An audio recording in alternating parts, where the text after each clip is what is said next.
joueur dont on n'aurait pas forcément parlé si s'était pas passé quelque chose pour lui. Le joueur en question, c'est Uros Radakovic. Et alors lui, ce joueur du Football Club de Nantes qui a été recruté en mois de juillet, il a été recruté en juillet et au mois d'août, il est mis sur le mercato.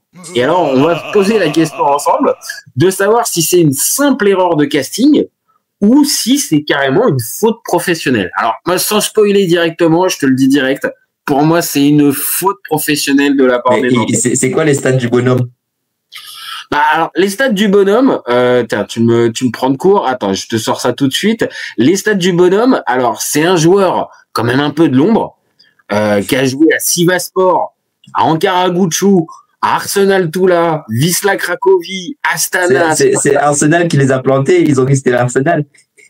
Ouais, alors le Arsenal Tula, c'est un club de Russie, et on est très très loin d'Highbury et des Gunners. C'est un gars qui a quand même une expérience en pro pas si dégueulasse, 314 matchs, 12 buts, 5 passes décisives, qui va avoir 32 ans en mars 2026. Mais bon, faudrait quand même pas non plus oublier que Transfermarkt le valorise à 650 000 €. Donc, on n'est quand même pas sur un cador.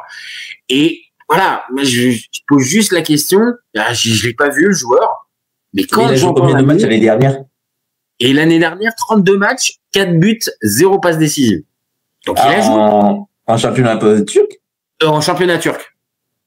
Ça veut dire qu'on aurait pu le voir. En gros, on a un joueur qui est pas un top player en puissance, et clairement en plus 32 ans, qui va fêter ses 32 ans bientôt. OK. Maintenant, de le prendre au mois de juillet avec ces références là et au bout de 3 matchs de carrément, c'est même pas, on lui dit bon, ça va être compliqué de jouer. Là, on lui dit Uros, ça serait bien qu'en fait tu prennes tes affaires, tu contactes l'agent et tu repars. Oui, mais quand les joueurs ici, avant de signer, bon, il y en a certains, tu fais pas les essais parce que tu les vois tous les week-ends. La Turquie, c'est pas le championnat de Lituanie, tu vois. C'est un championnat qu'on voit quand même. C'est pas. En fait, c'est d'une pour ça. Alors, t'as raison d'insister là-dessus. Ça serait un championnat plus mineur que la Turquie. Bon, il y aurait un petit peu le côté, les gars, vous êtes peut-être fait avoir sur, alors non pas les cassettes, parce que maintenant, les joueurs sont plus recrutés sur cassette, mais on vous a eu un peu sur la présentation du joueur. Mais là, on parle d'un joueur Sivasspor, qui a fait 32 matchs l'année dernière, qui a des références et qui a été acheté début juillet. Donc, on parle pas d'un joueur, qui a été acheté dans la dernière ligne droite du mercato, et puis, on s'est rendu compte que le joueur était pas OP.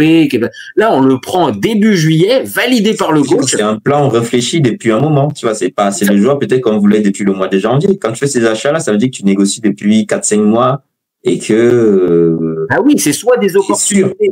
C'est soit des opportunités parce que tu as bien travaillé, soit le joueur est libre, ou tu as pu négocier ça avant, ou en tout cas, c'est une priorité chez toi. Donc, d'avoir le mec, comme je te dis, transféré au mois de juillet et mis sur le mercato au mois d'août, je vais pas faire mon étonné, mais j'ai aucun souvenir de joueurs comme ça. Parce que des joueurs ont été mis de côté directement, ok, mais mis sur le mercato, recrutés 3 semaines avant, ah non, là, pour le coup, je connais pas. Et là, vraiment, Nantes, ils peuvent, apparemment, ce qui se dit, c'est que l'entraîneur ne valide plus le profil. Enfin bon, là c'est quand même problématique quand même. Ils ont changé de coach entre-temps.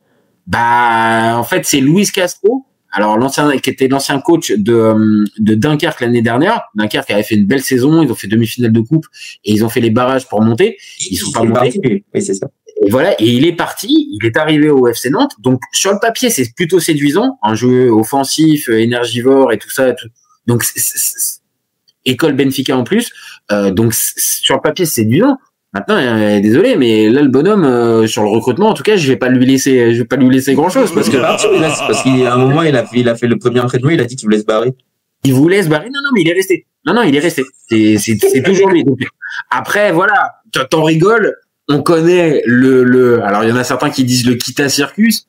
On va dire, c'est le Football Club de Nantes. Mais c'est vrai qu'on a quand même des bizarreries. Tu vois, le coach, il fait un entraînement, il veut se tirer. Au final, il demande un joueur, 3 semaines après, il le met sur le mercato. On a vu des sommes qui étaient complètement dingos sur Mathis Sabline. Kita qui demande 50 millions pour Mathis Sabline. Bon, Nantes, on est encore parti sur... Les droits télé ne sont pas passés, frère. C'est dur. Oui, alors t'as raison. Mais ils ont vendu Moses Simon au Paris FC pour 7 millions. Il y en a eu d'autres qui est parti Castelletto, je crois qu'il est parti. Chirivella, il est parti. Enfin, ils ont vendu quand même. Bon, écoute, je sais pas. Moi, après, on va pas. Mais lui, il a regardé les thunes de Arnaud directement. Il dit, c'est l'un des hommes les plus riches du monde. Ça va, il peut me lâcher. Mais attends, tu rigoles, mais je pense qu'on ne doit pas être très très loin de ce type de raisonnement-là. Il a appelé personnellement, il a dit frère. C'est bon. Clairement, il a vu 7 millions pour pour Moses Simon, il a dit bon, bah alors attends, et si on tentait Ablin à 50, on sait jamais sur un Kita, il va baisser le prix, mais il va vouloir des actions chez Ah bah après peut-être que oui, alors après peut-être que ça va se faire, ou alors en don défiscalisé, j'en sais rien. Bernard Arnault et la famille Arnault est généralement coutumière du fait. On va rester encore sur le terrain, mais bon, on connaît un peu le truc. Donc pour terminer notre débat FC Nantes, moi je trouve ça quand même hallucinant c'est complètement lunaire. Après il y a tellement de c'est juste qu'on s'assied jamais pour faire la liste de toutes les bizarreries et les visites médicales qui échouent au dernier moment alors que c'est qu'une histoire d'argent. Combien de fois on en a eu depuis qu'on suit le football? T'en as une quinzaine dans l'année. Hein. Ah oui, t'as raison, la visite médicale à penser. Alors, il y en a certains, on voit les malformations cardiaques, je pense à Loïc Rémy, je pense à Khalilou Fadiga ou à certains, mais il y en a d'autres, comme tu viens de dire, c'est des histoires d'agents, en fait, juste. Le mal de dents, la rage de dents de... Alice Sissoko, exactement. Ah, exactement, très très bon, là. Mais après, on avait échappé une connerie quand même, hein. C'était pas plus mal qu'il ait eu la rage de dents. Bah, écoute, quand on a vu comment ça s'était terminé, au final, oui, je pense que c'était plutôt. Non, mais tu vois, c'est des trucs qui arrivent, ça peut être rigolo. Sauf que quand t'es le joueur en question, désolé, mais quand t'es le joueur en question. Le joueur était le club concerné, t'as l'air un peu fouillé. Après, faut croire que. On est loin des épisodes du Georges Weah, qui est pas Georges Weah, tu vois, il y a des trucs quand même.